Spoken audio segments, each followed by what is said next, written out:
My name is Rahul Soni, and I am certified in Oracle Cloud Infrastructure on foundations level, architect associate level, and architect professional level. I recently did all of these three certifications, and I got multiple requests for like sharing out some notes, how I cleared these foundation and these exams. So today's video, I'm just creating for on the foundations side, and coming videos probably I'll work on the other exams as well. So I am telling you on the notes perspective or of the exam which I have taken.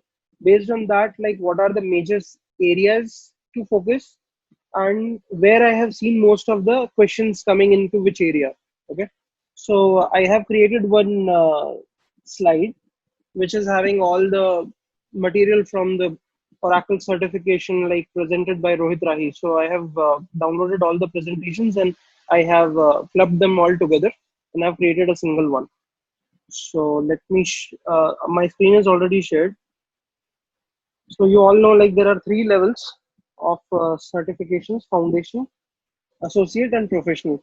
Anyone can do the foundation, anyone can do the associate, but at least on associate level, 6 months of experience is required, and on professional, like at least 1 year of experience is required.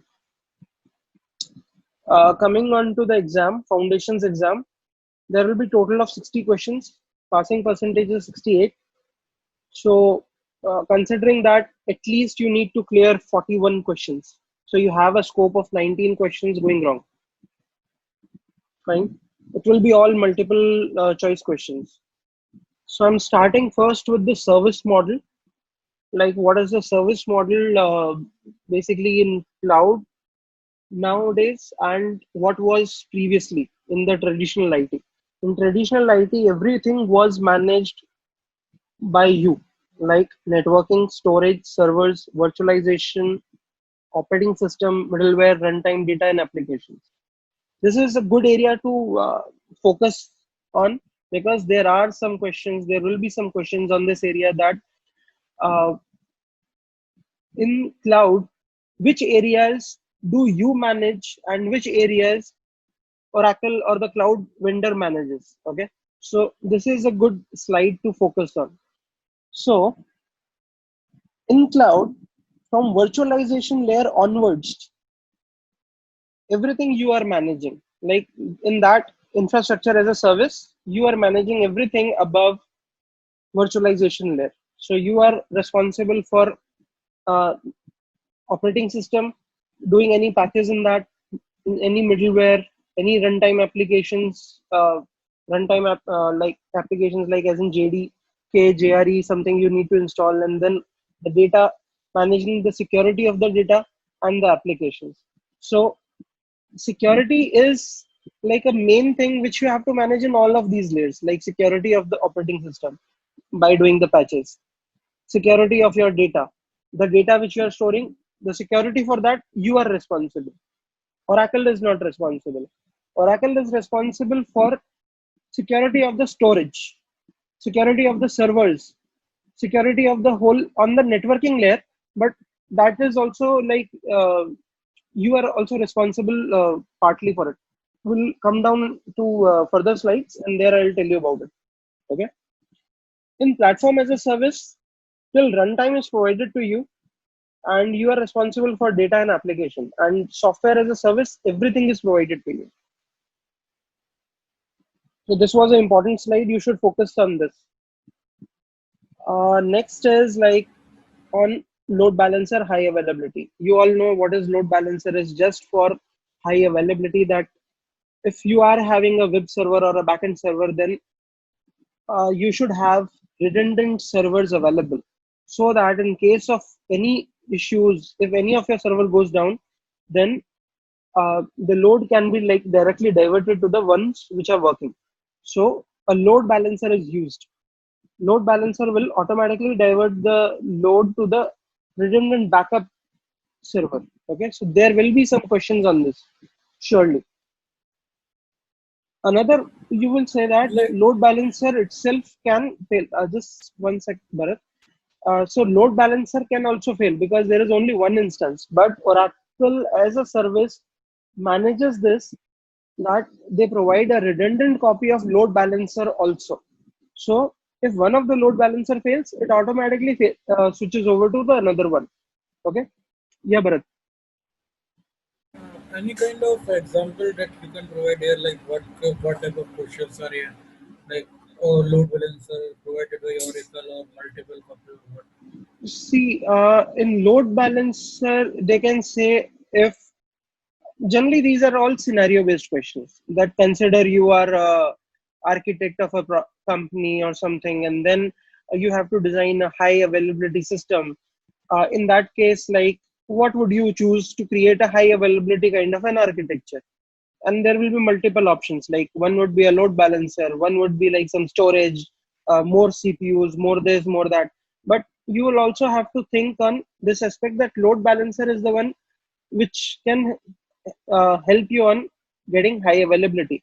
Another thing is some questions can be like, uh, how do which service can I use from Oracle which will help me distribute the load? So there will be some multiple choice options, and load balancer is the one which would be a correct answer for it. Other options are not even relevant. I've seen, like with my experience, that those options were not even relevant. So load balancer, uh, I at least got 2 to 3 questions on this, and those are very easy. Immediately, if you read them, you'll be able to clear them up. Okay, but the questions are somewhere like in that area only. That if I want to distribute the load, what will I use? If I want to create a high availability architecture, what will I use? So these are some ways. Like, okay, you can read this last line also. When failures occur, the failures process moves processing performed by the fail component to the backup component. The more transparent the failover is to the users, the higher the availability of the system. Like, users should not even get to know that if something has failed or not. Automatically, the switchover should happen. Okay, so that is more highly available architecture. Coming on disaster recovery, so in disaster recovery, there are 2 concepts. One is a recovery time objective (RTO), and one is recovery point objective. Um, although like you should know about disaster recovery. Disaster recovery is a very important topic, but I didn't see any questions on RPO or RTO. But I'm not saying like you will also not get it. You can get it. So just understand what is RTO and RPO. RTO is recovery time objective. Like you have a certain guideline that in this time duration, at least the recovery of your application should happen. Like if the RTO is around 8 hours, it should not take 9 hours or 10 hours for your application to come back again. Otherwise, you are losing your business, and your application cannot survive that. If your application comes up within 8 hours, like let's suppose 4 hours, then you are under your RTO limit. So that is RTO. RPO is recovery point objective, like how much of data loss you can suffer. Okay, so it's about the time, data loss time, how much of data loss time you can suffer on. And this one is for in how much time your system can come up. But I didn't see much of questions on this aspect. But yeah, on disaster recovery side, there can be some questions, but not on RTO and RPO. But you should know the concept. I'll go to the next slide. We have already done this. So cloud terminology, you should know like what is a fault tolerance. Fault tolerance is like how the cloud vendor will ensure minimal downtime. Scalability is okay. On scalability, yeah, there are some questions for sure. First of all, what is scalability? Scalability or elasticity, both are some sort of like you are expanding as per the needs or going back as per the needs. So if there are 2 type of scaling. One is a horizontal scaling where you add up more resources. You are having one virtual server, you are having one compute instance. If you add up more compute instances, that is called horizontal scaling. Or moving or scaling out. In case of there is a load is less, then you remove those additional compute instances. That is called scaling in. Scaling up is you have a single compute instance. You the capacity of that compute instance is like one core and 1 gig of RAM or something like that. But scaling up means like at the time of load, you're scaling it up, as in like you make the compute instance number of CPUs higher, the RAM higher. Okay, so that is scaling up or vertical scaling. In case of less load, you scale it back down. So there is for sure at least 2 to 3 questions can come in this area also. What like which among them is a scalability, horizontal scalability, or if you want to design elasticity, very elastic kind of architecture, then what kind of things you need to care about. So there are some questions about it. Okay. Capex, OPEX. What is a capex and what is a OPEX? Capex is capital expenditure. Capital expenditure is like if you are going to start a business, then the initial investment which you have to do to get your business started, that is called capital. That is called as capital expenditure. If your business is already running, that and then you need to invest some money to keep it running just for the maintenance of it. That is called operational expenditure. Like all the money required to just keep it operational expenditure. So cloud is actually focusing on converting your capex to opex, because capex initially will be very very higher, and companies don't want to invest so much at the same time. They want to invest on the operational side, because when you are more spending on the opex more, then it means your business is running more. That's where companies want to spend more. And for sure there's a question about it: what is a capex, what is a opex? They might ask you like what is the full form. So you should remember the full form is capital expenditure, operational expenditure. That is for sure you need to remember. The cloud always prefers going from capex to opex. Okay, how does it do that? We'll cover more in the pricing section, because on pricing they have pay as you go, like pay only for how much of ever you want to use. So that is for sure on the operational side. Okay, so remember this, like this is at least it will fetch you 1 or 2 questions. Let's so this is like introduction is all done. Now so we are going into architecture, OCI architecture. On the architecture side, okay, yeah, let me tell you. Um, Oracle, as of February 2020, has 21 regions live and 15 is planned. So, first of all, what is a region? On this map, you can see all the solid orange dots plus gray dots. Like all the dots which you're seeing, like are different regions, I would say. Some of the dots which are having Microsoft Azure interconnect and all, Microsoft Azure interconnect planned, these are all.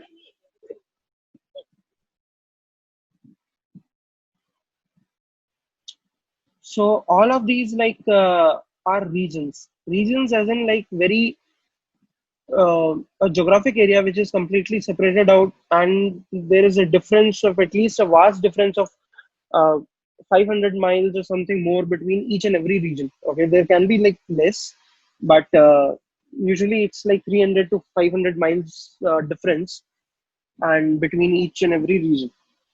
Uh, so there are 36 regions to be planned to be up and running by 2020, end of 2020. And one more thing is some of the regions, okay, I'll come to that aspect later on. So first of all, what is a region? Localized geographic area comprised of one or more availability domain. Now, inside a region, there are 3 availability domains. Like, let's suppose the region is India region is there. In India region, okay, I'll not use India region as an example, but I can use like Ashburn or US East as an example. In US East, and some other areas as well, in some other regions as well, they have three availability domains. What is availability domain is, in one region, like for an example, in US East, there are three multiple locations where they have created three data centers, physical data centers. And these three physical data centers are connected by with each other. So these are three data centers within a region, are connected by each other with a very low latency network bandwidth. And inside each availability domain, then there will be three fault domains. What is a fault domain? Fault domain is actually a logical grouping. Okay, this is a logical grouping of hardware and infrastructure within the availability domain. So this is within the same building.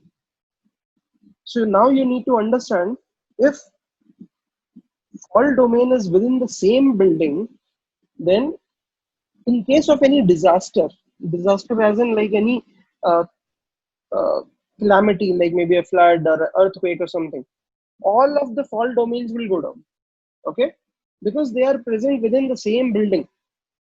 Although these three fault domains will be able to provide you high availability, because these are completely logical grouping of hardware and infrastructure. So a different like power lines have been supplied to them. Why I'm putting more emphasis on this area is, on this slide, is because there will be at least 3 to 4 questions on this. So you need to understand a lot about it. Point is, availability domain is a single building, a physical building. Inside availability domain, there are three logical groupings of fault domains, and they have been created like they are completely like separated out. They are also called as logical data centers, and they are completely having separate power lines, separate networks. Everything is separate. Okay. Next thing is, you get very high resiliency in case your application is deployed in multiple regions. Inside multiple regions, if you are deploying it in each and every availability domain, and then inside that each and every fault domain. So let's suppose you are deploying it in US East also. In US East, there are three availability domains. You are deploying in all of the three, and in each available domain, you are deploying in all the three of the fault domains. Plus, same thing you are doing in the US West region. So this way, your application becomes super disaster recovery resilient, and like very highly available. So there will be certainly a question about it. Like if you want to create a very highly scalable and resilient application, then how you should plan. So there, first, just a sec. So you need to consider on the So you need to consider on the aspect that in a region there are three availability domain. In availability domain there are three fault domains. So there can be some answers to your questions that uh, to create a highly resilient architecture, I'll deploy in in multiple regions and multiple fault domains. But it does not make sense. Region to fault domain is not directly connected. The way the answer should be like, deploy in multiple regions, deploy in each and every fault domain within the region, and then each and every fault domain in the region. If you get this kind of an answer, like going step by step, then that is the perfect answer. If in the answer it is not present, that region is not there, and still says deploy in each and every availability domain and then each and every fault domain, then that is the correct answer. So you need to understand, if it is deployed on two regions and each and every availability domain and each and every fault domain, then it is the highest resiliency. But if it is deployed only on one region, within that one region, multiple availability domain and then multiple fault domains, still it is highly resilient. Okay. So in the question, it is asking like, which option makes it highest resilient among the four. So you need to understand which one is the highest resiliency order. Some of them will, the order will be completely wrong. They would be saying fault domain to region. Some would be saying like region to fault domain. But you need to see which option says going from region to availability domain to fault domain. It might skip like fault domain, then that will not be a correct answer. It might skip region and goes from availability domain to fault domain, then that can be a correct answer. Okay, so you need to remember the order. You need to understand how this hierarchy is.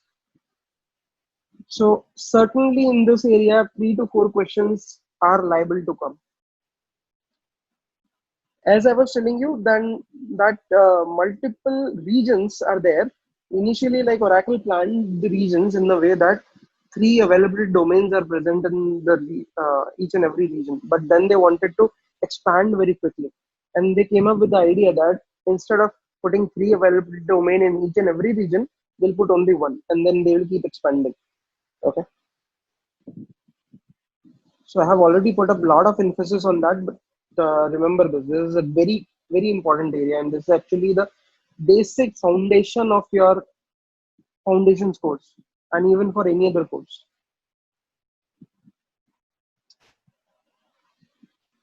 So you can go through these slides, like the same thing it is saying. Like this is some of the regions where the multiple ADs are available. ADs as in available domains are available. They are called as multi-AD region. Okay, if one of the domain goes down, still 2 domains are available inside one of the domain. If one fault domain goes down, then 2 fault domains are available. Okay, so this is what they say: avoid a single point of failure. That whenever you are deploying an application, deploy it in a way that your application is running in one fault domain, same way a copy of that is there in the another fault domain. So this is a highly available architecture. To make it more resilient, keep a copy again in a different availability domain also. Same thing I have told you. In this diagram, you'll see one more thing is called as data guard. Data guard will come up just for an explanation. I'll tell you, data guard is a feature to synchronize the databases. So these databases, the one which in we can say in golden color or something, these are the primary databases, and they have been synced to these databases which are called a secondary databases or backup databases. So the sync is happening through data guard feature. On data guard also there will be some of the questions that what will you do to synchronize your data, something data guard will you need to use. Okay. This whole thing I have explained you. Okay, next thing, compartment.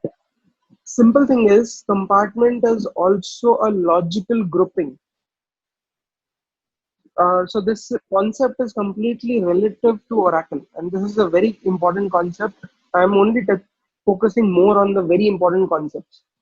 Compartment is a logical grouping where you can keep your each and every component, whatever resources which you're leveraging out of OCI. So whenever, so let me tell you the whole scenario, how it happens. So as a user, you go and create an account with Oracle. Then the moment you create an account with Oracle, yours is a root account, or you become the admin of it. So remember this line. I got a question about it. So the moment you log in, you you are the first account holder, then you are the admin of that account. And as a root user or the admin user, you are having the access to the whole tenancy. Tenancy is nothing but the root compartment. So it's the biggest basket which you are getting, or the biggest logical boundary which you are getting, that all your components, all your resources will be present inside that, right? Next thing is, when you create an account, that account is created in a specific region. You tell about my region and all, then you are automatically subscribed to that region.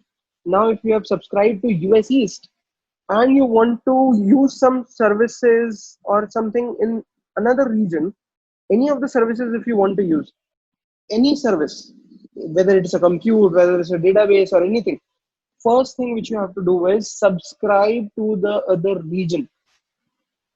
I got a question around it, that as the administrator, if I want to use a service which is present in some other region, what do I need to do?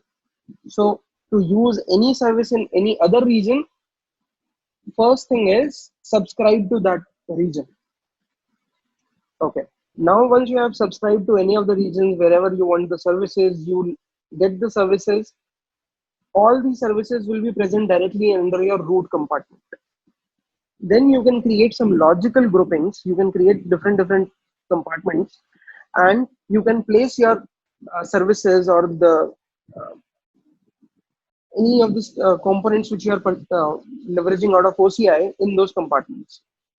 Points to remember is your service can be part of only one compartment at a time. Okay. My load balancer service, this one, cannot be part of this compartment and this compartment together. It will be part of one compartment only at a time, but it can access services present in the another compartment. So there are few questions about this as well. Okay. Next thing is compartments can be 6-level nested. So 6 levels down, they can be nested. So the service which is present over here in the compartment C is only present in compartment C. We cannot say this is present in compartment B and A. It is only present in compartment C. Okay.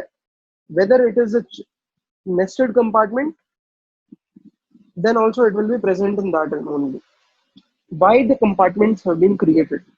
The major question I'll tell you. The biggest reason to have this is, like, if it's in your company, multiple projects are going on, and there are some questions around it. What will you do in such a scenario? So the biggest reason of having compartment is, like, suppose in your company multiple projects are going on, and you logically want to separate out their resources just for more visibility. Okay, then you can create these compartments, and like in this compartment, this is the admin project is going on, this project is going on, whatever project is going on. Plus, based on the compartments, you can find out the billing as well. So billing can also be done based on the compartment. Like, you can filter out the billing. Okay, so this is another major reason. Remember this. So compartment is a major thing which you need to remember. Why it is? Just a logical grouping to hold all your cloud resources. And next thing is, it helps you identify or do the budgeting, identify the pricing of each and every component which you are using. So these are some important points. Each resource belongs to a single compartment only. They forgot to add this only, but it is only. Resource can interact with other resources. I told you. Resources can be added to a compartment and deleted anytime. Yeah, so resources and any compartment can be added and deleted anytime. Until and unless all the resources have been removed from a compartment, you cannot delete a compartment. So there can be one question. I gave multiple exams like architect, associate, and professional also, and foundation as well. So I don't remember, in one of the exam I got the question that my compartment I'm trying to delete, but it's not getting deleted. So answer is, you need to check, have you kind of deleted all the components of the resources within the compartment or not. Okay. Compartments can be 6 level deep. Resources from multiple regions can be in the same compartment. Yeah, so multiple regions services can also be put inside one compartment. No issues with that. Resources can be moved from one compartment to another. You can give groups user access to the compartment. Okay, this point also I'll cover. If you want to give directly access to your users to any of the like all the services present in a compartment, based on a project because it was a logical grouping based on a project or something, then directly you can create a policy giving access to the compartment, and then you can attach the policy either to the user group and then make a user part of that group. So I'll cover the policies there, I'll tell you. But surely there will be one question around this as well. If a user, what will you do to grant access to a user for the resources present in XYZ compartment? Okay, whatever XYZ, ABC, whatever compartment. So create a IAM policy, attach the policy to the compartment, create a IAM policy on the compartment with the access level, then attach the policy to a group, then make the user part of the group. Okay, let's go on. On compute side, compute is basically like the compute resources where the actual processing happens, CPUs, you can understand. So there are like 5 types of services provided by OCI. Bare metal. Bare metal is where you are directly getting the hardware. Although like it's virtually you are getting the hardware, but yeah, you get the hardware access directly. You can install the virtualization layer also. So there can be one question about it, like where which let me tell you more about the bare metal and then I'll tell you about the questions which I faced. So bare metal, directly you are getting the hardware access to it. And on top of that hardware, you can install your own virtualization layer.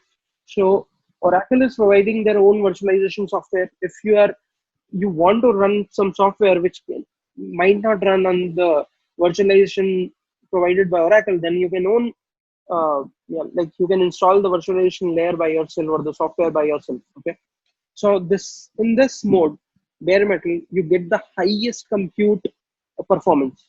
So this is giving you the highest performance. Okay, so there can be a question about it, like where you are getting the highest performance on the compute side. This is the answer: bare metal. In bare metal, you have to manage virtualization, operating system, language runtime, app code, everything. Now, what is virtual machine and dedicated virtual host? Actually speaking, there is a minor difference between the two. So, if it is a very big organization which actually wants to like procure the whole machine, virtual machine itself, and then they want to cut out small VMs for each and every employee, then that is called a dedicated virtual host. So, in that case, the company is responsible for creating the virtual machines for their employees. Other scenario is like as a small users, we are going to purchase virtual machines. So Oracle gives you those virtual machines. Okay. In both the cases, you are getting the virtual machines. It's only that on a single host, all the virtual machines which are getting run, if you want no other person to be using it apart from your own company or you yourself, then go for a dedicated virtual host. If you want to be in a multi-tenancy environment, then virtual machines, regular virtual machines you can use.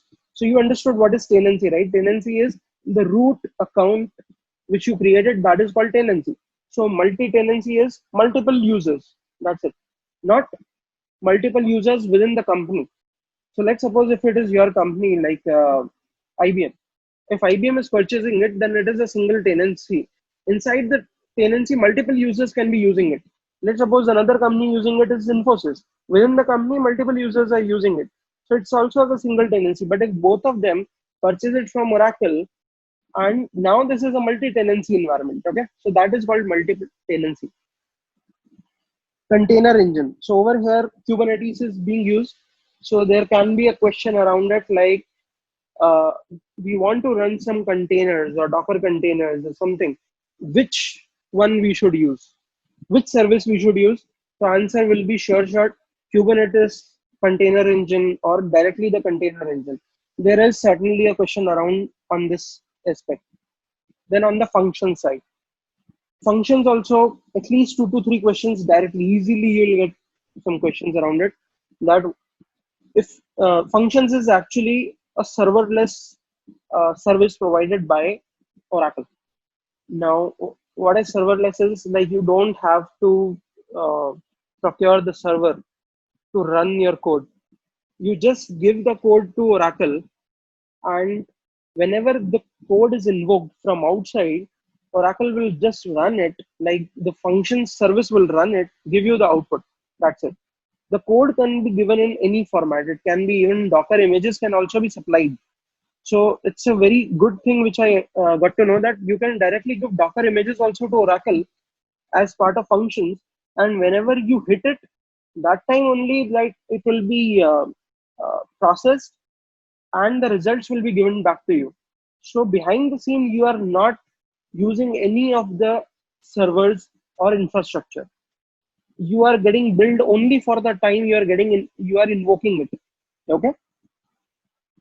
So there will be a question. There can be a question. I'm not saying will be, but can be that if you want a, a serverless architecture, which service do you want to use? Functions is the answer. If mm, so you understood the whole point, like you are not leveraging or you are not procuring any of the compute instance. So there can be some question like, if you don't want to procure any of the compute instance, you don't want to purchase it, buy it, the language can be a bit different, but the whole intent is serverless. You're not buying any infrastructure. So Oracle functions is the answer. Serverless Oracle functions is the answer. The language can be different. Difference I told you over here: virtual machines, dedicated virtual machines, everything I told you.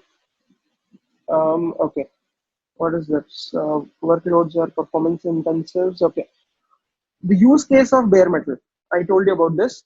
When you want very highly performant use cases there, like your application should be very high performance driven kind of an application, bare metal is you should use.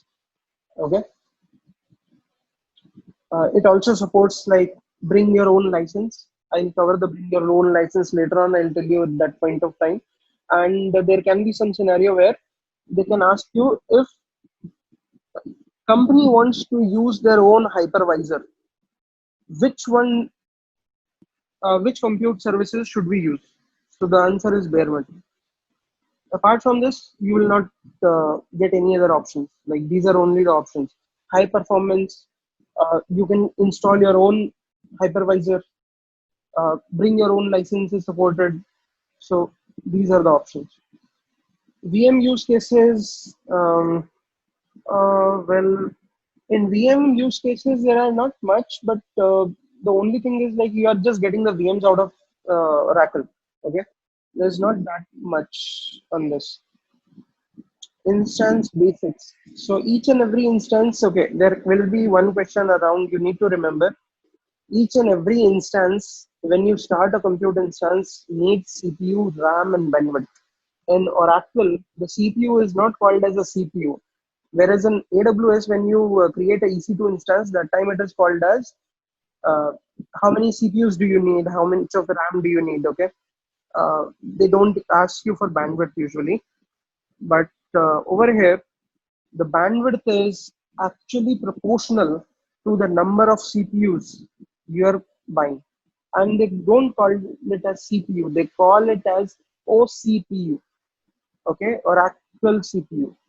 So there is a little bit of difference. OCPU and CPU is there. They say like some um, that I can cover up later, but there is a difference. They don't call it as actually the CPU. They call it as OCPU. Okay, and bandwidth is directly proportional to OCPU, and it's available in two types: Intel AMD. Although there will be not much of questions on this. Uh, Fine. Next thing is, in each and every instance, wherever you create it, the instance needs a hard disk also to run, like on which the operating system can be installed. So hard disk is called as boot volume, on which the operating system will be installed. So boot volume and the compute instance both need to be present in the same fault domain. This is one important point. This was one of the question I think in the architect level course, architect associate, that both of these, which of the multiple options were given, which of these two need to be present in the same fault domain or same something like that. So it was, the answer is instance, a compute instance, and the boot volume. So it makes sense that you cannot have your compute in one region and your hard disk in another region. The network latency will be higher. Plus, you cannot even have them in different fault domains also, because again, it's network based communication will be there, so it will be more latency will be there. You want both of them to be present on same fault domain.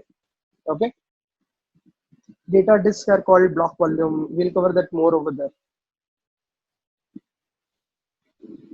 Instance basics, fine.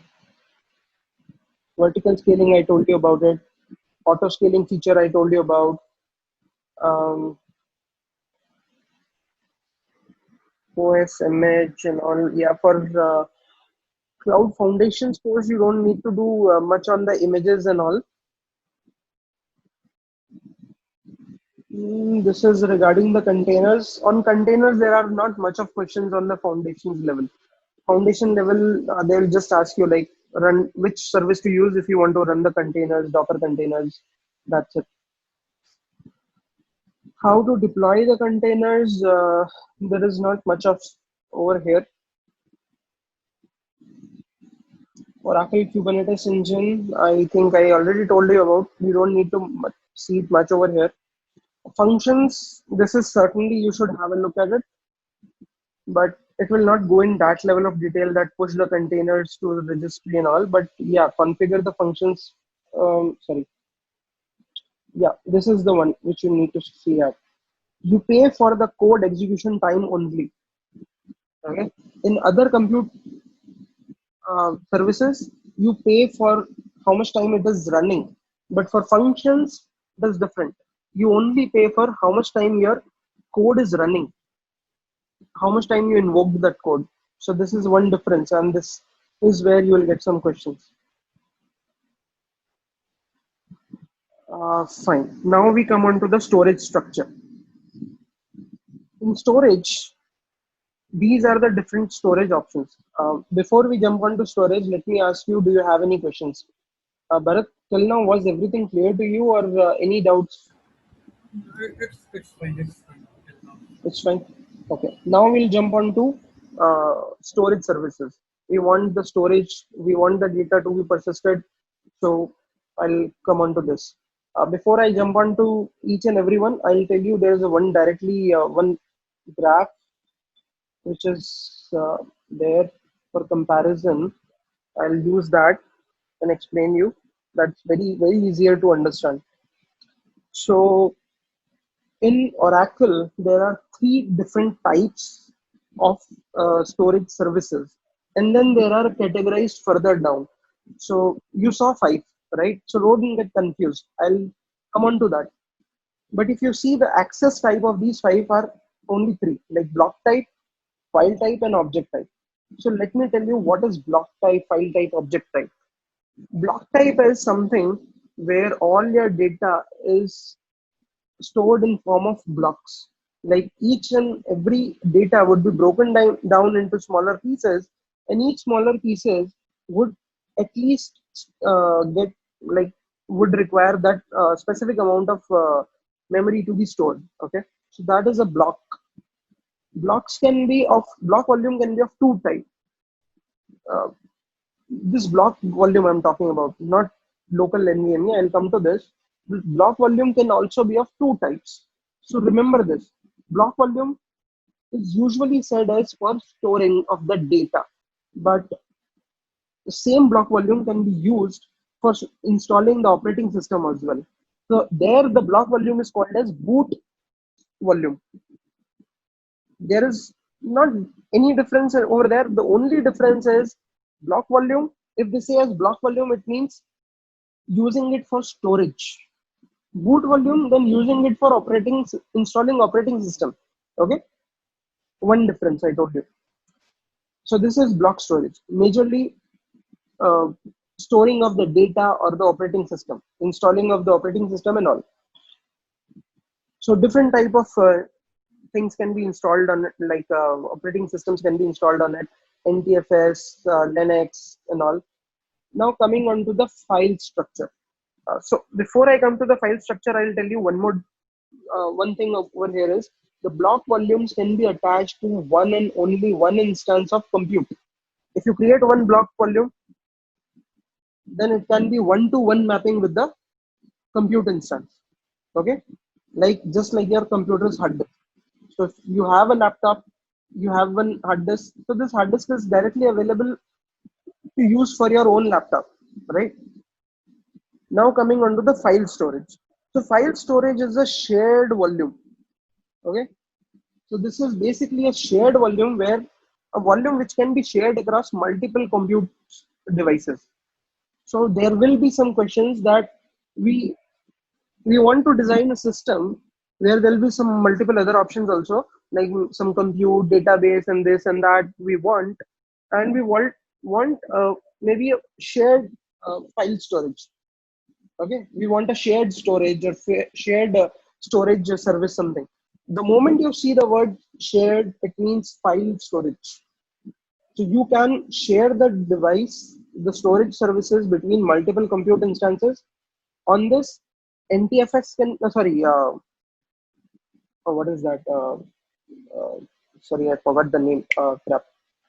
It was And network NTFS. file, no, not NTFS, network file storage, NFS, no, not NFS, network file storage. So NFS can be installed, plus like on the Linux side, like Samba and other things, same way on the Windows side also it can be shared, NFS side also it can be shared, however way you want to share it, but it is mainly for the storage system. Okay. Next, coming on to the object storage. The difference in the object storage is, till now we understood what is being attached to the system. This block volumes attached to a directly single system. File storage attached to multiple systems. Now the object storage is completely different. This is the storage which you get on HTTP layer. This is exactly similar to AWS S3 buckets. Like are able to access the S3 buckets on URLs directly over HTTP. Same thing is object storage. So object storage is exactly same as AWS S3. It is available over internet. It is unstructured. It is used for storing or doing the backups. If you know, like any question you will get, I want to use a storage service for doing backups, then you go for the object storage. Okay, understood? This is unstructured. Plus, this is the highly durable service, the highest durable service among all of the three. Why I'm saying is, if you are choosing a region where there are multiple availability domain, then the copies will be created in each and every availability domain, plus multiple fault domains also. So this is the highest durable object storage service, or the storage service available from OCI. Okay, so there can be some question as maybe as the highest durable storage service, this one. If you want to do backup, then answer is object storage. Okay, now let's see about all of the five, the breaking of these five. So broad wise, I told you about what is block, what is file, what is object. Now I'll tell you about these. So in block itself, there are two types. One is local NVMe and block volume. Block volume I explained you. Local NVMe is a sort of a local storage which is directly attached to the compute instance, and it will be terminated the moment your compute instance is terminated. In block volume, it will be available all time. Boot volume usually by default gets terminated when the system gets down. Boot volume, where the operating system gets installed, will also get terminated by default, but you have option to preserve it. You can say that don't delete the boot volume. you get an option. But for local NVMe, no option is there. It will for sure get terminated. Okay, why this is local NVMe? To provide high performance, very high performance. How the high performance is achieved? All of the other storage services are encrypted at rest. Okay, all of the storage services are encrypted at rest. Rest means when the data comes to be stored, it is encrypted and then stored. When you are trying to retrieve it, then it is decrypted and sent to you. But over the network in the transit, it is not encrypted. Okay, so all of the other options, data is encrypted. Local NVMe data is not encrypted. It is directly attached to the system. No encryption decryption, gives higher performance. You cannot persist the data. The moment your system will go down, or not go down, as in terminated, it will also get terminated. But this survives the reboot. So this is one important point. If you're shutting down and starting it again or doing a reboot, it will survive. But if you terminate it, it will not survive. Data is not persistent. This is the like speed wise highest speed. That's why it is used for database warehousing, for installing NoSQL databases, for doing the database warehousing, OLTP. Keep this in mind. There will be one or two questions around it. Block volume I explained you. File storage I explained you want a shared. Now there is a difference between in object storage also there are two types. One is called a standard object storage. If you don't see a word standard, then it means regular object storage or the standard object storage. It's same thing. And then there is another different type of object storage called as archive storage. Archival, that is completely for archival purpose. What's the difference? The difference is the retrieval rate. Both of them are used for doing the backups, but the difference is on the retrieval of the backup. If you want to retrieve your backup immediately, you use the standard object storage or the object storage. If you want to retrieve your backup after 4 hours, you use archive storage. That's why archive storage is the cheapest option available on Oracle side. It is the cheapest storage service provided. Why? Because it is used as a backup and the data retrieval happens after 4 hours. So if you have some just some data backups which you are okay to like grab after 4 hours, fine, keep it there. It will the most cheapest option. So you will get some option, some question in the exam. You need to design some system or something. Company is looking for the most cost economical or the most cheapest option for storage. Which one should you use? Answer is archive storage. There can be one question that a company wants to do a complete backup of the database for X number of months, 10 number of months, 6 months, whatever. But the condition is the backup should be available instantly. Then regular object storage or just the object storage need to be used. Okay. All of them are encrypted except local NVMe. So there can be one question, which among them is not encrypted? This is the option. Okay. Just to let you know, all of them are like completely based on SSDs. So this is one difference from the AWS side. So I told you directly the differences of each and everything, and So, I'll like, just is there anything like any question like what is the speed of local NVMe or what is the speed of file? speed wise there will be not any question. Okay, that will be because over here you are more on the foundations level, but yeah, on the speed side you can understand still. In block volume tier there are three categories you can choose: basic, balanced, high performance. Okay, this is present in the course also, but I didn't see any much of like on the foundations level you need to know about more on the different types of volumes. Maybe just on a very high level, you need to know about there are three categories, tiers also, like basic, balanced, high performance. Basic just gives around 2 IOPS, balance gives 60 IOPS, and high performance gives 70 IOPS. Okay, but there will not be much of questions on this aspect.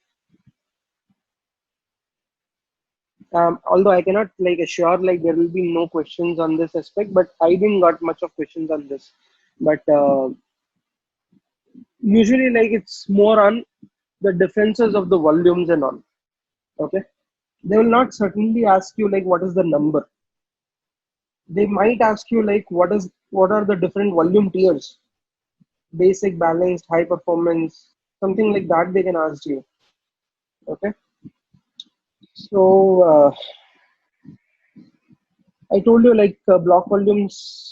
You if you want to like do a backup for them also, like usually like for doing a backup, you put it in an object storage. So block volume backup is put into object storage. Then this object storage can be used to create another copy. See, so object storage is completely used for doing the backup, either for your block volume or to your database, where whatever, whichever service.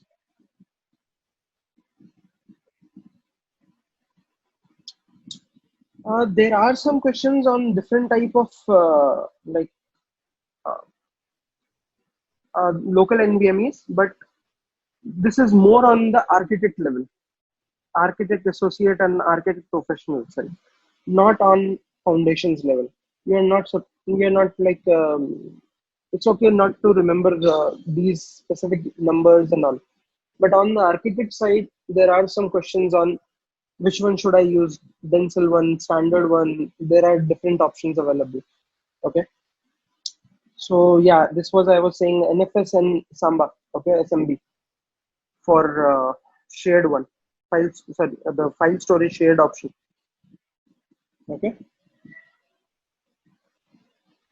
So I think like from my side, I have covered this storage volume also. Fine. Next option is like on the networking side. On the networking side, there are multiple slides, but I'll take you to one slide where I can tell you each and everything about it. So this is one slide I would like to tell you about. First of all, let's understand in Oracle, there or in any other cloud network, cloud provider, if you have to create a solution or an application, then you first thing is you need to create an internet network or an intranet network or whatever. Okay, usually it's called as virtual cloud network. Okay, it's virtual cloud network in Oracle. It is called as virtual cloud network. In AWS, it is called as VPCs, which it's called as virtual private cloud. So there is only the change name is there. Name of change is there. Otherwise, same thing. Virtual cloud network or virtual private cloud, same thing. So virtual private cloud is created with set of certain CIDR. Like it's only the network IP range, a big IP range you can choose, and you can create a VCN. In that VCN, so that is overall the big limit of your application where it can run. But you can increase the limit. Like this is a limit, a regional limit. One point to note is VCNs are regional services. So for an application, you can create a VCN in one particular region. So VCN cannot cross two regions. There will be one question around this as well. Not sure. My way of telling is there will be one something, but I'm not saying will be. I'm saying like there can be. So there can be one question around like which among these describe VCN more. So VCN is a regional service. It is can be present only in single region. If your application need to be highly resilient and highly available, you can create like you can use two regions, create two VCNs, and then you can link the two VCNs together. That's called as peering, remote peering. Okay. That's a different concept, I'll tell you. But VCN can be created in a single region. In VCN, then it can be broken down into two parts. One is called as a public subnet. Another is called as private subnet. So, which among these tells more about VCN, describe more better about VCN? VCN is a regional service. It has public and private subnets. Fine. Now, what is a public subnet? Public subnet is the area where you want to keep usually your web servers or the services which need to be directly exposed from the internet. Okay. Private subnet is something where you want to restrict the public to access it directly. You don't want the public to access it directly, no internet access over there. Now, I'll tell you more about it. So, in public VCN, let's suppose you have two servers. One server is in your public VCN, the top one is your public VCN, the bottom one is your private VCN. They have not marked it as public private, but yeah. So to give a access to the server which is running in the public subnet, immediately if you create a public subnet and put some server over there, it will not give you directly internet access. To give the internet access, you need to attach an internet gateway. To give internet, attach internet gateway, and then it will be available from the internet. Like people would be able to access it from the internet directly. Okay. Let's suppose in your private subnet, you have maybe a compute instance or maybe your uh, database. Okay. Let's suppose it's a database, but databases need not be accessed directly from the outside. No one should be able to access the database. So it's in the private subnet, but database still needs some internet maybe to do patches, like for upgradation, security patches or something. For that, we want a kind of a gateway where no one can access it from outside, but from inside, you can access the internet. So requests can be started from the inside to outside. There, you can use a NAT gateway. The terminology is same in AWS and in Oracle. Over there, it is IGW, Internet Gateway, NAT Gateway, both are same. Okay. So NAT Gateway is something for doing your data patches usually for access for the databases which are present in the private subnet to access the internet outside for data upgrades. That's it.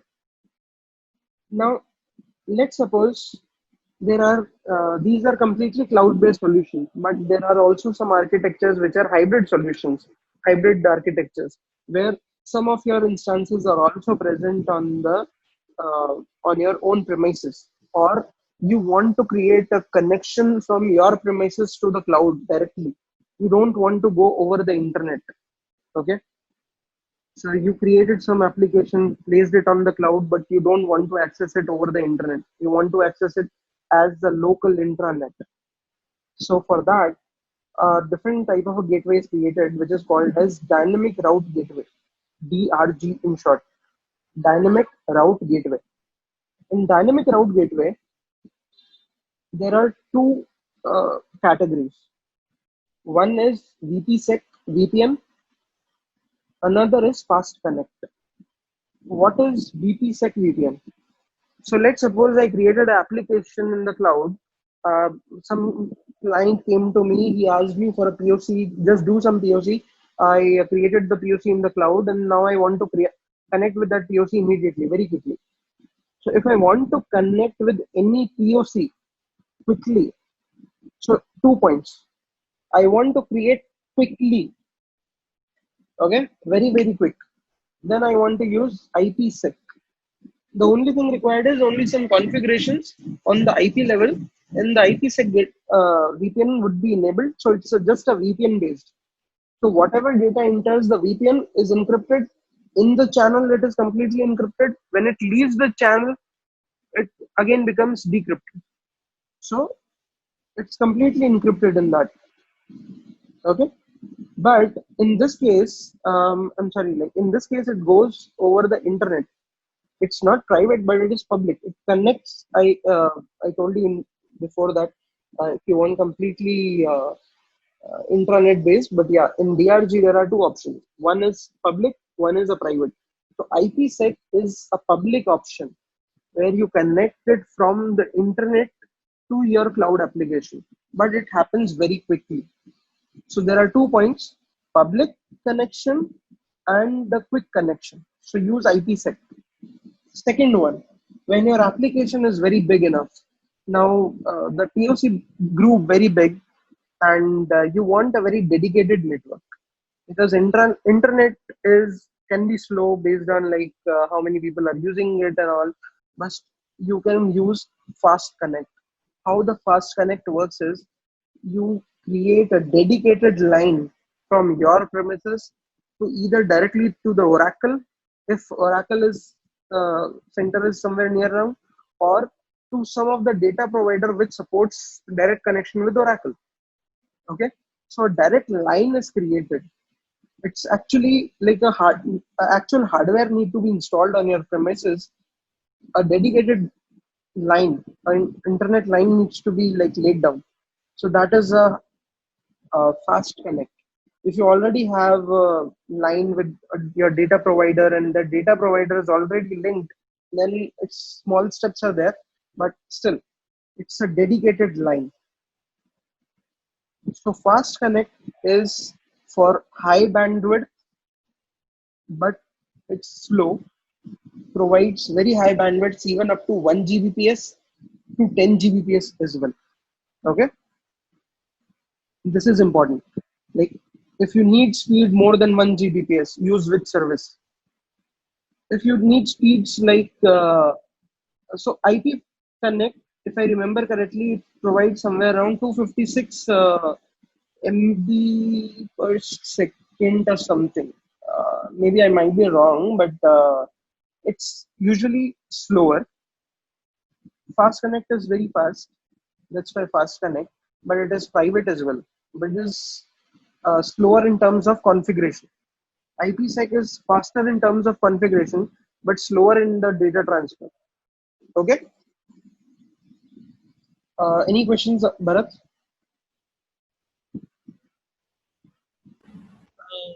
So like, uh, if I want to connect the Oracle Cloud from my own devices, then I should go Sorry, to you're not audible.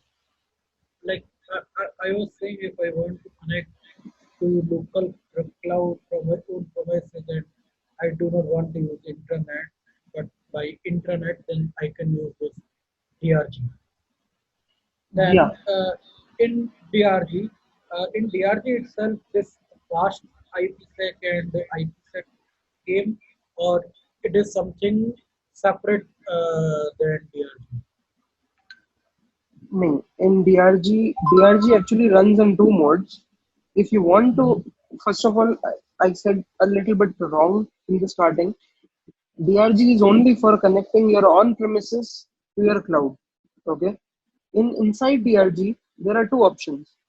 If you want to do a connection with your cloud very quickly, but over the internet, okay, public internet, then use IPsec. So the configuration is quick over the public internet, but the data transfer speed is slow. Another option is fast connect, where you go as a dedicated line. It is private, dedicated private line. So the configuration part is a bit slower. Data transfer speed is very high. Understood? And it is completely private. Okay. Okay. So there will be there will be some questions around it. At least in this area, I can tell you like IPsec, Fast Connect, at least you will get one or two questions. Uh, Fourth type of gateway is service gateway. So service gateway is like so I told you object storage. Object storage is like kind of a like worldwide kind of a service where you can access it from anywhere. Okay, so anywhere you can access it. Now the point is, if your application wants to access it worldwide, as in access wise, I'm saying. So if your application wants to access any storage service, present anywhere in any other region or something, or even in the same region also, you can completely use the Oracle's internet to connect it. Use the service gateway instead of connecting to internet. So when you would configure the object storage, or same way as you would configure your AWS S3 bucket, a public URL is given to you. So if you configure the public URL in your application to connect to that object storage or to S3 bucket, you are going over the internet, and then there will be some security concerns. Okay, and it can be a little slow based on you are going over the internet and all. But if you want to do it completely intranet based using the Oracle's network only, you can use Service Gateway. Over there, it is peering, local peering. Uh, Over there, as in like in AWS. Over here, it is like Service Gateway. You can use Service Gateway. You use only the uh, Oracle's intranet. That's it, and you can connect to the object storage. So this is another way. So if you want to do a backup of your database which is running in the private subnet on the object storage, then use this Service Gateway. Understood? Clear, clear. Fine. I'll move on. There are two more points in the network side which you need to remember. Is there is a network security group and security lists.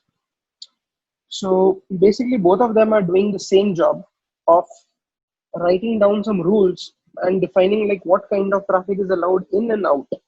But security list, as the name suggests, it's a list like and is applicable to many things together. So same way, the list is directly applicable on the subnet, and inside the subnet, whatever resources you are using, it is applicable directly to everything. So list is applicable on the subnet, applicable to all the components within the subnet. Security group is applicable only on a single instance at the same time. Okay, fine. Fine. Usually, Like, usually Oracle suggests that instead of using lists, you should use security groups. That's what they suggest, because there is actually a union which happens of this list and security group, all the rules which you are writing. So that is more on the architect level, but I'll not confuse you. But this is the only difference. Security list is applicable on the subnet level, and security group is applicable on the instance level. Okay, and then you need to write the ingress rules and the egress rules. Ingress is all the things, all the connections coming inside, all the requests coming inside, like from outside to inside. Ingress. Egress is all the requests or the data transfer from inside to outside. Inside means inside your VCN to outside. Okay, that is egress. Understood? So you need to write all of these rules. Next thing is, I told you about like VCN is a regional service. But if your application need to be deployed on multiple regions, in that case, one more VCN need to be created in another region. And now if your application has to communicate between the two components together, they will still not, and if you want to still not to do over the internet, like you don't want it to do over the internet, or if you want to do it over the internet or whatever way, but to connect both of these, you can use DRG. Okay, dynamic routing gateway can be used over here also.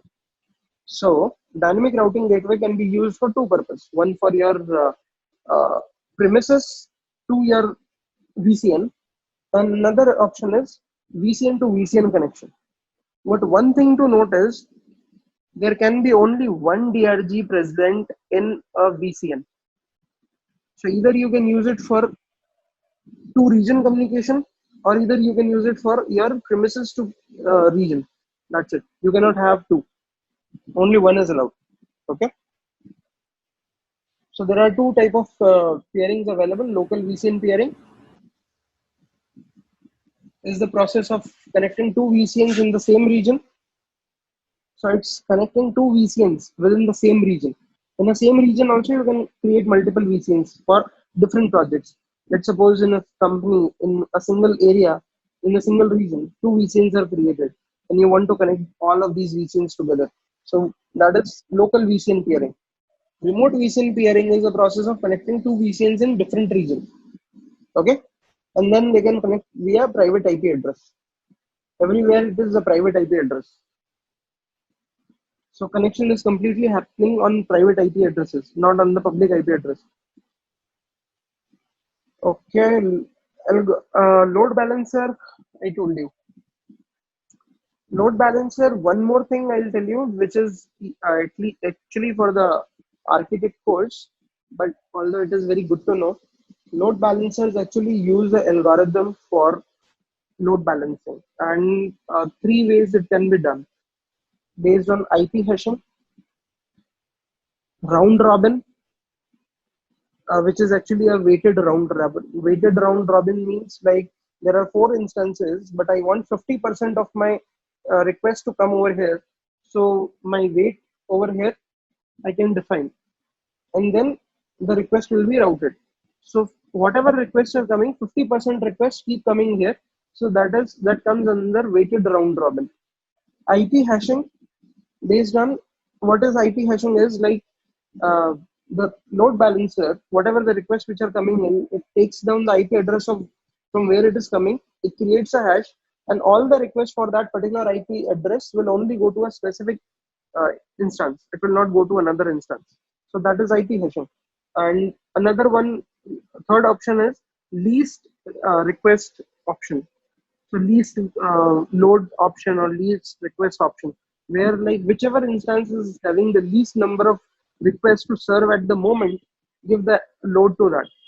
If the first, second, third are having more load, give it to the fourth one. So that is least request option mode. Okay.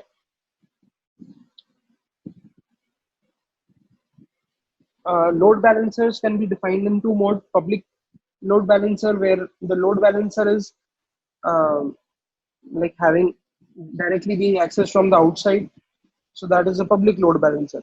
There can be private load balancers also, like the private load balancer in case like that load balancer cannot be accessed from the outside world, but your web application is connecting to a database, and there can be like multiple databases, and you want to load balance among them.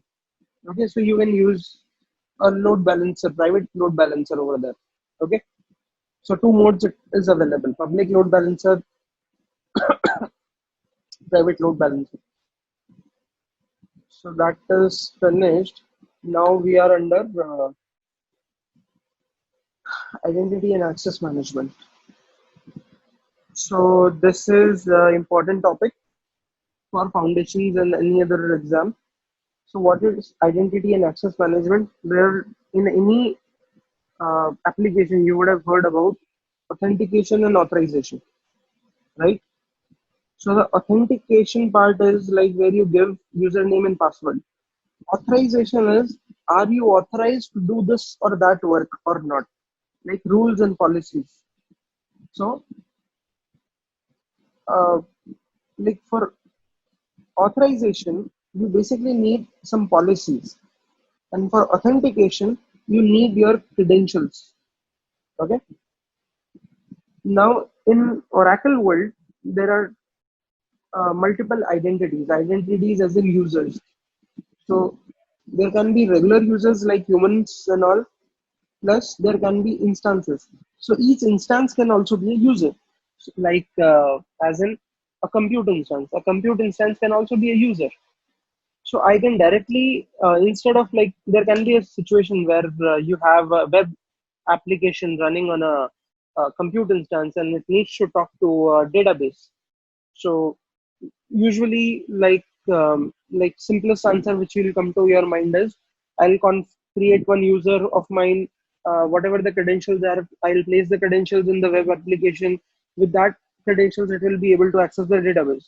But instead of doing all of this, what you can do is the compute instance can be treated as a user itself, and then that user can be given directly the access to the database.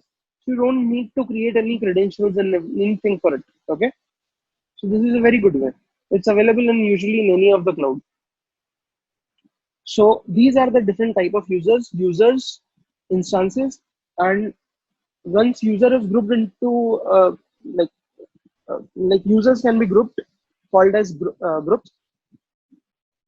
Then you can apply the permissions or the policies on the compartments. You can list down the resources in the different compartments. Like you can logically group them into compartments, and the policies can be applied on the compartment on the access level. Now, whoever this policy is applicable to, they will get an access to that compartment and all the resources within that. Okay, it's very simple. Now, Oracle says that okay, user is an individual group or applications that I told you. First IAM user is actually the default administrator or the first person who created the account. Okay, he is the default administrator. And then a group, at least one policy with permissions to the tenancy. So a group can be created and it should have at least one policy with permission to the tenancy or compartment. If you do not have any policy, then all the people in that group will not be able to access any of the services. So there can be one question that if you want to give any access to a newly created user or the existing user or whichever user, what will you do? So you will create a policy for access on the compartment, and then you will attach that policy to uh, a compartment and provide give the access to specific users. Okay, so that's how you'll be able to access it.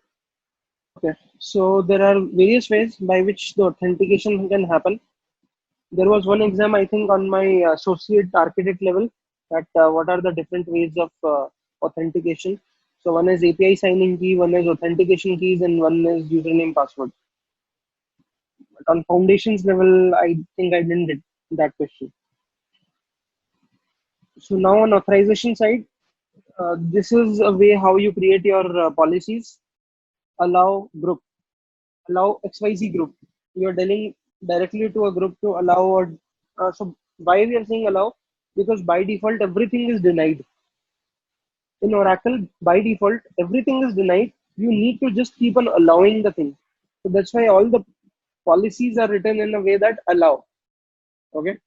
So allow a group's name to, over here there will be like what, on what aspects you want to allow him, like to read, write, and all those ways. Okay, so there are certain verbs provided. I'll tell you about that.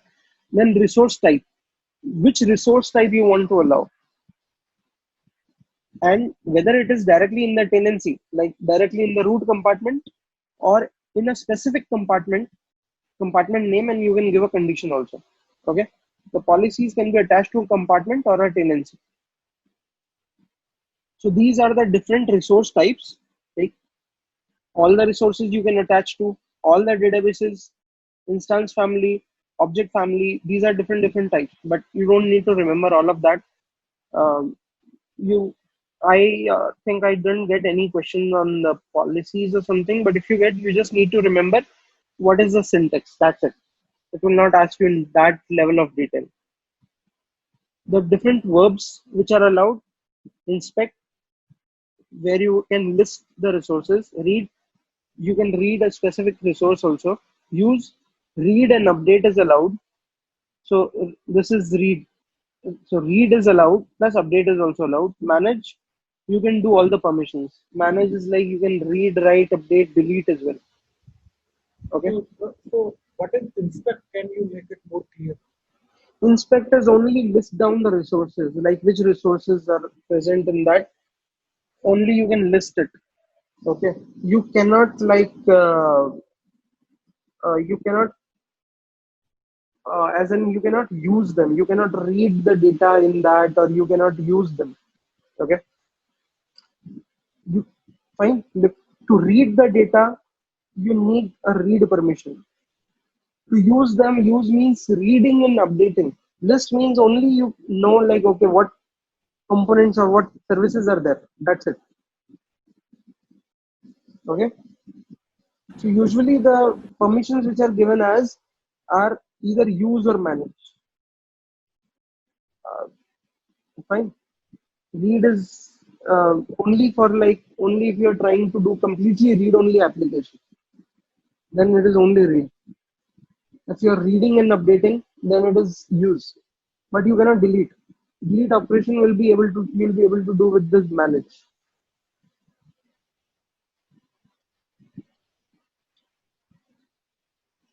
So this is So where basically, if we try to summarize, like what kind of questions can be from this section of IM in foundational course?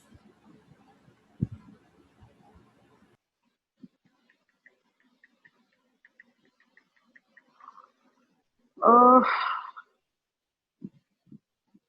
actually over here like it can be like based on mm, foundation level. It can be more on the side like if a new user is there, if you want to give he's not able to access anything. Why he is not able to access anything? Okay, because there is no policy attached to give him access. If a new user is there, then you want to give him some access, what steps do you need to take? That can be something. uh, so these kind of policies can be there. So these kind of questions can be there. So you can basically like if you want to give access to a user, then the defined part or the one which is suggested by Oracle is put the user under a group, give the access of give the access to the group for any of the compartment to any of the different type of resources. What they can do like manage it, delete, manage it or use it or read it. Okay, so that's a defined path. Only thing you need to remember is this: if any user is required to access anything, you can give the policies directly to the user also fine. But defined path, the defined best option available will be user should be put in a group and then the group should be given access to allow, manage, whatever. Okay, so this is how the questions will be. So we have covered this authentication and authorization, right? So one thing to remember is even the services like compute instances can also be given accesses to access the database, and you will not have to give a user's credential to access. Okay, so in IAM like authentication, authorization policies, these are only there. This is majorly covered section in architecture and architect level courses. The one which is the highest importance is of the database. Okay, Oracle by itself is a database company, and in Oracle Cloud Foundations also they are focusing more on the databases. So remember this very much. In databases, we have multiple type of databases. VM-based database, which are running directly on the virtual machines. Initially, I told you that virtual machines are there, and then there is another option of compute-based like bare metal. So same way like bare metal DM machines, where virtual machines databases. These two options are there. Plus, I'll tell you about the rack, but before that, like there is an exa system and there is an autonomous dedicated and shared. So for this, I'll use one of the slide at the bottom here. Okay. So same way we went through the storage, go through the DB services. In DB services, let's start with virtual machines. Virtual machine database. So in virtual machine database, the database can be very quickly provisioned because it's a virtual machine. It can be provisioned very quickly. So it's called fast provisioning. There is one diagram. Yeah, this diagram. So virtual machines are the fastest provisioning databases. So remember this. If you want to provision any database very quickly, VM virtual By, machines. by the word provisioning means the launching of the Yes, launching as in like immediately start a database. That's it. Immediately provisioning means you uh, get a database service and start connecting with your application, and you are launched up very quickly. Okay. So these databases Next, are Oracle DBs like Oracle 12, 13, 19, whatever. these are Or Oracle DBs, plus they also support like different type of DBs nowadays. Like they have also an option of Oracle NoSQL and all other options, like similar to MongoDB and all. Okay, but this is majorly on the DB side. On the foundations, you are not supposed to know on uh, the internal workings of the database, but you need to know like what are the different type of databases. Okay, the internal workings is for the architectural courses. Okay, architect courses. Okay, for the fundamentals, you need to know different types of database. So fast provisioning is for virtual machine database. But if you want the highest performance, that you will get directly from the bare metal. Same way in compute instance, the highest performance can be achieved by bare metal DB system. Okay. Now we'll again go back to the table. So virtual machine I told you, bare metal I told you. One point to remember is if you want to do any kind of scaling in database based on the load or something, then on the virtual machines, only storage can be scaled. You cannot scale the CPU. And there is definitely some questions around scaling. And scaling question will be there on what is the horizontal scaling that I told you or vertical scaling that I told you. Plus, there will be some scaling questions on the database side also. So this is one important point. So virtual machines, once you have provisioned the virtual machine database with some certain CPU, you cannot increase the CPU, but the storage you can increase. Okay. Once you have got a bare metal uh, database, in that case, you can scale up the CPU, but you cannot scale your storage. That's one difference. Next thing is um, bare metal use local NVMe disks. The hard disk which I told you initially, like local NVMe, local hard disks. I told you local hard disks provide the best performance, right? But at there in the storage section, they were not persistent. Over here, bare metal uses local NVMe, but it is persistent. Plus, it is also encrypted. One thing to note is all the databases, the data at rest is encrypted, no exceptions. Everything is encrypted, no exceptions.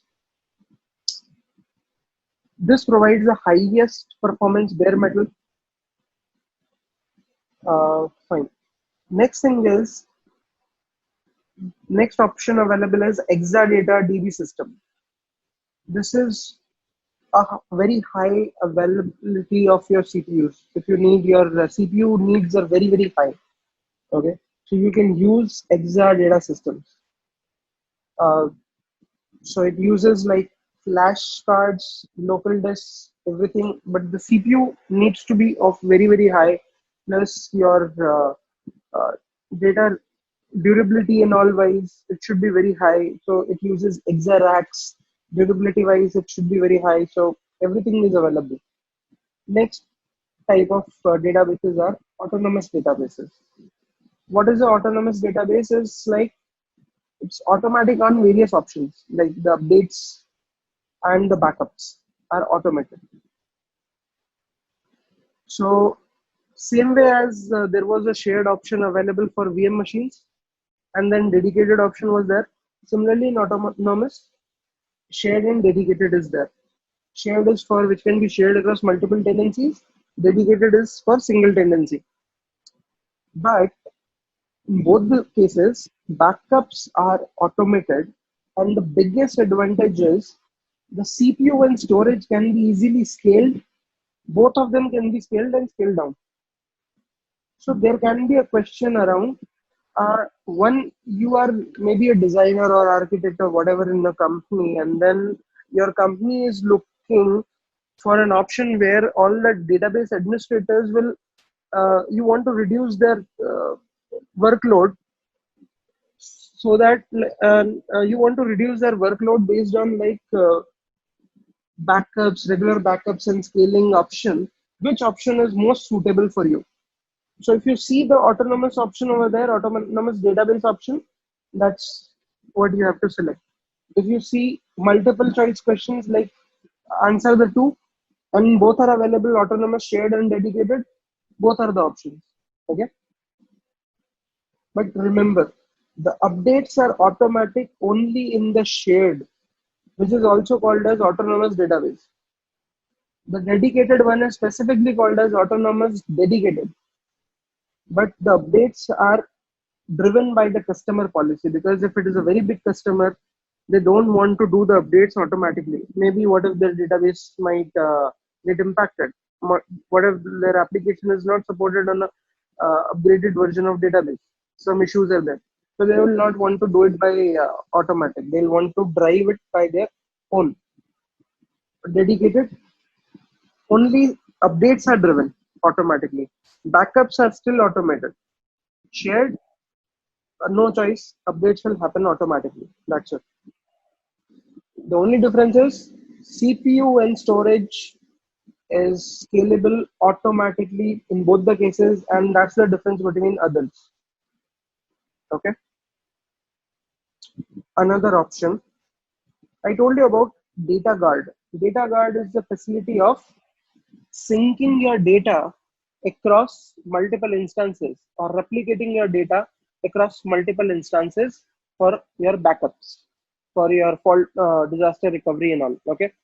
So that feature is called as data guard, and it is available in all the three, like VM, bare metal, and Exadata, but not available over here.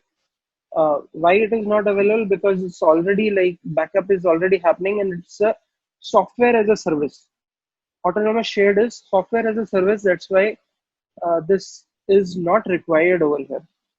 So it's not a disadvantage, but it's not even required over here.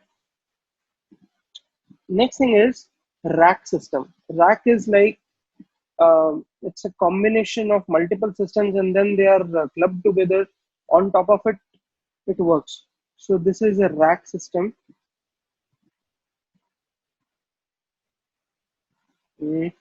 This is a rack system where how it works is it is used for high availability. Like internally, it uses two databases and two compute instances, and then how it is doing it for high availability. So it's managed high availability, and this rack option is only and only available in your bare metal, sorry, virtual machines, virtual machine DB system.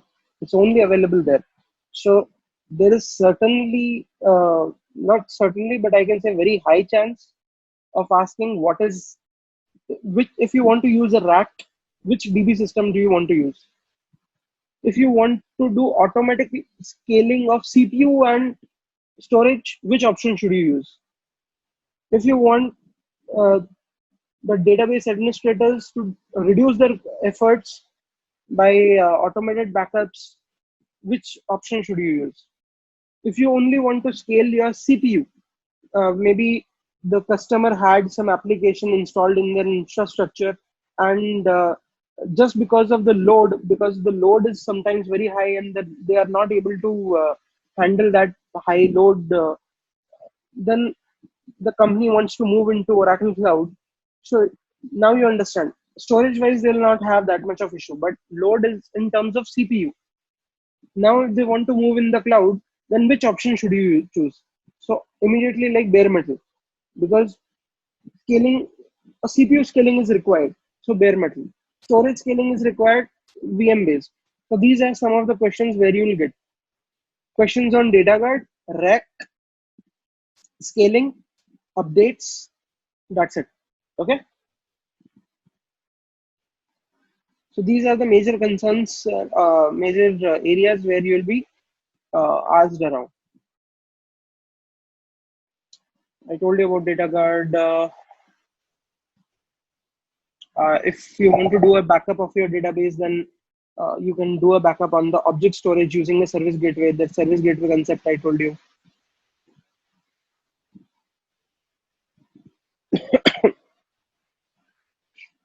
Okay, fine. We'll move on this. So database we have covered. Now let's go to security. So first thing is Oracle follows a shared security model that I told you in the starting itself, like introduction. That earlier it was everything you had to manage, but now this is a shared security model. What are you responsible for is you are responsible for patching of the applications, your own applications and operating system. Operating system configuration also you'll have to do. IAM access and the access with based security based on IAM accesses, you will have to do. Oracle will not do it for you. They have provided the service, IAM service.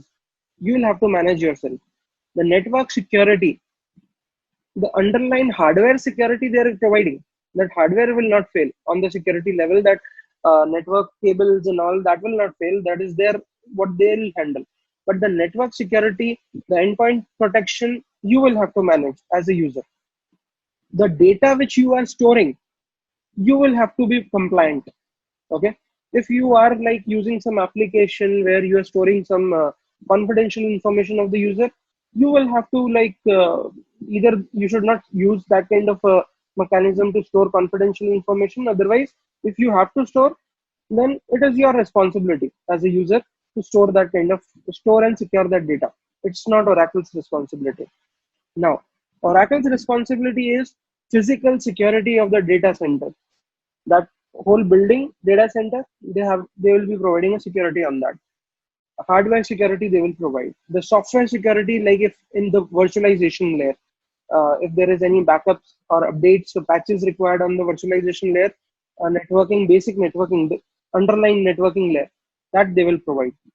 So remember this, you are responsible for the data which you are storing. You are responsible for the network security. Okay, these and the patching of your application and the operating system, these are some important points, and certainly there can be some questions around it. There is no questions on what different type of services and all, but yeah, I can tell you two things which I saw as in multi-choice questions, but they were not, I will not say that they were the answers or something, but they were just part of multi-choice questions. So you just need to know what are those. You don't need to like know them in deep. So OCI, AIM, you understand, identity access management. MFA is multi-factor authentication using devices also for IAM. Federation is one of the service to provide tokens. Okay, identity tokens can be provided. Same way as in AWS Cognito is there. Uh, Storage and DB services. So these are data protection layer. This is not the security layer. Storage is, so there can be some question that which among the following is not part of the security service. And they might add like object storage or block storage or something. So object storage is a storage based capability. It's not a security capability. Okay. Another option is key management. Key management. So I'm sorry. Oracle manages security on the keys can be managed two ways, like hardware based tokens, like you would have seen the RSA tokens and all, and then centralized key management where users maybe like it's user provided security also, like users can manage the tokens, they can give the tokens by themselves, or it's Oracle generated tokens, hardware based tokens, like that way. On operating system, it's OS managed services which are responsible for managing the operating system or patching the operating system. So there can be question like if you want to patch your operating system, which service will you use? So operating system management service.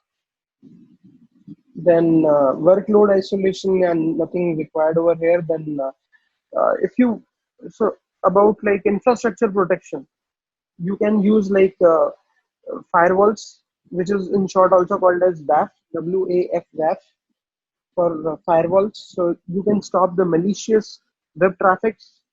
So you can stop on the basis of you can do IP filtering. Like if from a certain IP multiple requests are coming in, then you can block the IP range and all. So multiple these options are there, but only you need to know the service names. That's it. So that if they come into as an option to multiple other questions, you know, okay, this service was for that, and maybe your answer is something else. Okay. And this we have covered multi-factor authentication, federation, they're telling data protection wise, fine. There is one more thing called as data safe. Data safe and data vault. These are called databases. And there is one more service called as data guard. So there can be a question like if you want to uh, sync your data, which service should you use? You call as data guard. If you want to save your application on the security wise, which one should you use? In that case, also there can be some option as data safe and data guard. Seems similar. Then you have to choose data safe.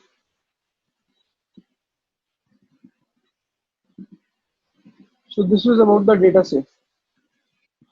This all I have told you. Okay. This slide is sort of very important. I got a question out of this, and what they ask is actually this slide actually tells you all the certificates which Oracle complies with. So all these certificate compliance Oracle uses. So they will ask you like among uh, I got a question like five options were there. Among these, which of the options Oracle is compliant with? Okay. So most probably which you should at least remember, although you should remember all of them, but at least remember all the industry level and the global level. These are some government specifics and these are some region specifics. At least remember all of these, but these industry specific and global, learn them by die hard. There can be some questions. I got a question for my options. Some options were related with HIPAA, PCI DSS, SOC, and ISO. Okay. And the other exams also there were some questions. So, but they were mainly targeting on the global and the industry one, not on the government and the regional one. That's what I can tell you. But you need to remember all of them because at least one question will be there out of those certificates. Now coming on the pricing. So pricing wise, these are some of the factors.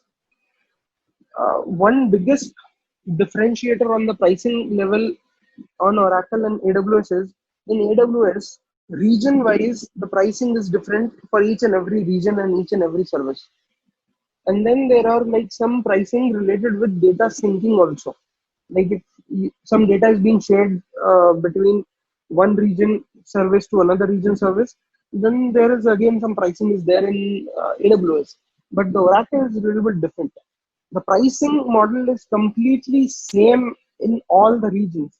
So there, because this is one of the biggest MSP of Oracle, so there will be certainly like one question around it, like uh, what benefits do you get by using Oracle over the other cloud vendors, or something is what is beneficial with Oracle, something like that. That pricing model is more predictable. Plus, they have a SLA. SLA as in like service level agreement on three things: performance, availability, and performance, availability, and sorry, mm, sorry, I tend to forget these. It was availability, performance. It might come into that another slide. There will cover it. I'll tell you. But there is some. There will be certainly one question around different type of SLAs available. Okay.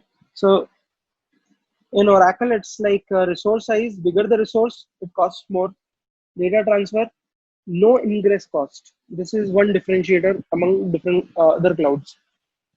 Like other clouds, ingress cost is also there. But in Oracle, the requests which are coming in, there is no cost. But for the data which is going out, is charged. Okay. So egress cost is there. This resource type, it's fine. So all OCI regions have same pricing. This is biggest MSP. I was telling you about okay, fine. So this is just some pricing. So metric OCPU per hour. So I told you OCPU is there. So you need to remember the OCPU is there. It's not CPU. Block volume pricing. So in block volume, there were three tiers: basic, balanced, and high performance. So pricing is very different. Basic, they have told some scenario. So based on that scenario, it's like 2.55, 4.25, and then a 5.95 and all, which they are telling, although it's not much to important to remember there. But the important fact to remember over here is this, that if there are some instances within the availability domain and they are communicating with each other, then ingress and egress both are free. Within a region, again, ingress egress is free. Within the premises, using fast connect, free. But when you come to like different regions, okay, when you're talking in terms of different regions, you are connecting two regions together. In that case, ingress is free. Anyways, ingress is free. Egress is always chargeable. Same way from outer world also, if users are accessing their application, ingress is free, egress is chargeable. So next thing on the pricing side is, for tracking the prices, they have come up with like sort of tags. Tags are also present in other clouds as well. So they have one differentiation is they have made two type of tags. Like one is a generic tag and one is called cost tracking tags. So you just have to give a tick like, yeah, this is a cost tracking tag. Here you can see like this is a cost tracking tag. If you add a tag, and it's good practice to add the tags, if you add a tag to any of the application, so when the billing comes, so first thing is the billing reports or your reports, usage reports or the pricing reports are generated daily. Every day it is generated for each and every resource which you are using. You can filter based on your cost tracking tags. You can filter based on compartments. Like you can see in this compartment, these many resources are there and how much pricing is there for the whole compartment. How much pricing is there for this tag, all the resources using this tag. Okay. Next, third thing is you can filter on the basis of date. So these three things are provided for filtering of the pricing. And the service available for this is budget. So budget is one of the service which you can use for the pricing. Using budgets, you can pull out the reports and do all of these things, and then over there, like you can put up some alert rules to inform you, budget rules that which can inform and alert you if your pricing goes above and beyond whatever limit you have set.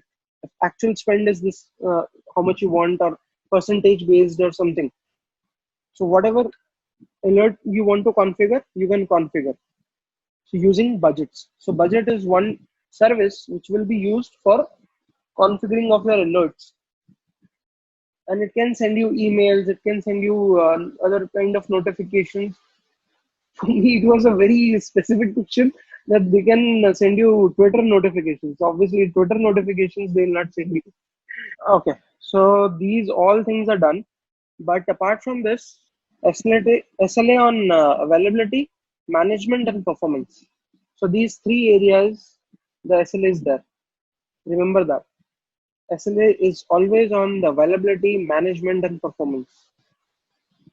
It's not on any other, like other options can come, okay, which is SLA is applicable on which of the other options. So these are some of the important keynotes. So there are some questions around, there will be some questions around this pricing models as well. So there are two type of pricing models in OCI, which is OCI free tier and then OCI always free tier. So free tier, as in like they provide you $300 for 30 days, whichever comes first, and then you can use some services, all the services like present, and the moment your $300 expire, then it will be lapsed. On the free tier, they have a lot of services which are available to you always free. And I got one question around it. So it can be changed on your side. So just remember the services which you are getting always free as two Oracle autonomous databases, like which can automatically be upgraded plus automatically scaled. CPU and storage automatically scaled and update so automatically, which happen. Backups also happen automatically. So that's the autonomous database. Two compute instances, virtual machine based, they provide you. Not bare metal, but virtual machine. Block storage they provide you, object storage they provide you, plus archive storage also they provide you. So they give you the object storage for doing the backups on, they provide you the block storage for a data volume. Uh, they provide you for installing on the operating systems, boot volumes, which will be attached to computes. They also provide you load balancers, monitoring capabilities, data egress. Yani, some of there is a limit on this, like how much of data you can be sending out, monitoring, and then notifications. So these services are always provided to you for free. So remember this. This is on offline transport. If you want to like transport a bulk of data from your premises to Oracle, okay, so yeah, fast connect is there. It provides a good amount of speed. But if you have like loads and loads of data, and if you want to just get it present on the Oracle cloud, then you have like offline transport mechanism. And two options are available: data transfer disk and data transfer appliance. Data transfer appliance is a bigger option where you can dump a lot of data. So in this, you just get a hard disk from the markets, and then these disks you will have to send your data, and then like once you send them to Oracle, you'll have to ship them manually. That's what they say. You ship them to them manually, and then they will upload your, like before uploading the data, they will encrypt it, they will upload it, and then they will like kind of remove all of your data. Like before removing the data from the disk, they'll just verify everything has been copied properly or not. Once it's been verified, they will wipe off your disk and then send you the disk back. Same way for the appliance. Like data is uploaded, like data is first of all encrypted before the transit. Data is uploaded, verified. Once verified, it is deleted. So these are the options available. Once see the whole video of the OCI, see the video which I am going to upload, and then do some practice papers provided by Oracle itself. And I think like you will be able to pass with flying colors for sure.